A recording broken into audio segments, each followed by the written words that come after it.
most memorable time for me was the 29th of July when we were at Brickfields.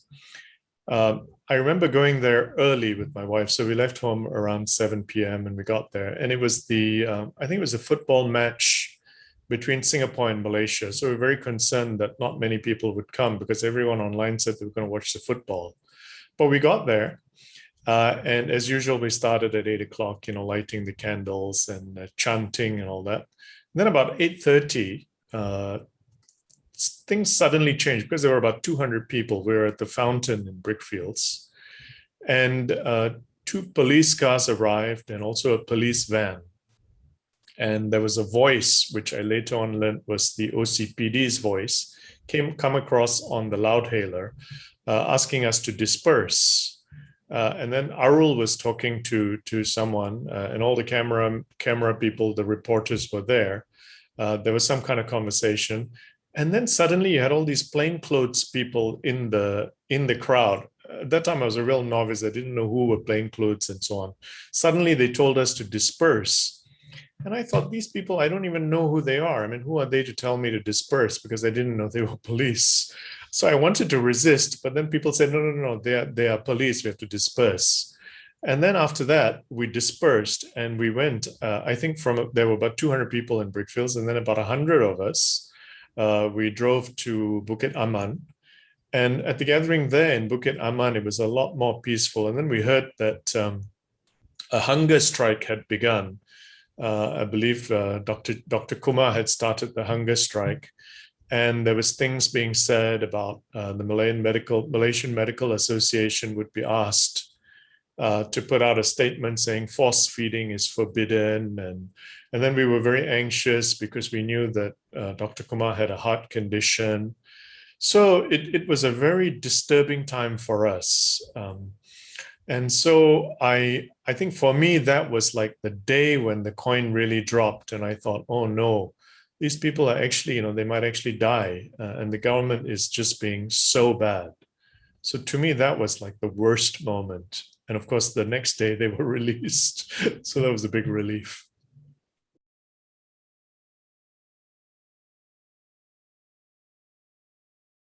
I think it did. I had been to a few protests before, but one of the most amazing things for me was that I never missed. In fact, my wife and I never missed one evening. Even when it was raining, we would go to these protests for the EO6 because I realized just how repressive the laws are in Malaysia.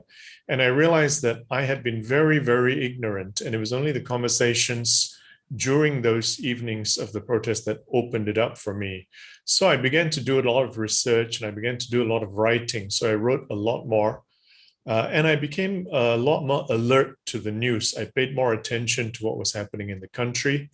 And I would say that politically, it really awakened me because I realized that some of the people were being belittled by the government. I think they had targeted the EO6 because they thought that just by labeling people, they used the word socialist, communist interchangeably. They were just labeling people so that they could abuse them.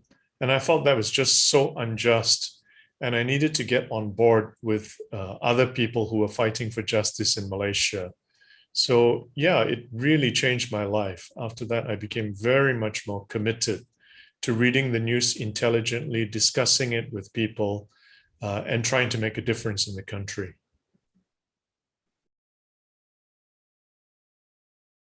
I want to say thank you very much to the 6 people. Of course, there's Dr. Kumar, and in all honesty, most of the reason for my going from the beginning was because it involved Dr. Kumar, for whom I have a great deal of respect. But I also became aware of Saras, who at that time was 56 years old. There was Sarat Babu, who was at that time only 25 years old. We had Lechu, 49 years old. We had Chongkai, who was 33 years old, Sugumaran, who was 50 years old. So there was quite a wide spread of people, and they were people whom I'd never heard of. but they were people who were being unjustly treated. And they were people who, I remember listening to them on the 30th. They knew that injustice had been done to them.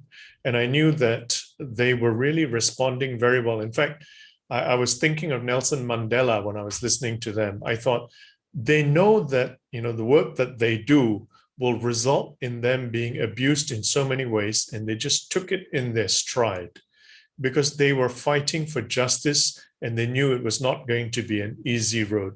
So there were people who really inspired me. And I want to thank them for that. And I want to say also that, on account of the suffering that they endured, I committed myself to doing things. Of course, not in the same way as them because I'm not like them, but I decided to use whatever skills I have, whatever gifts I have, to work for justice in our nation as well. So I want to say thank you to them.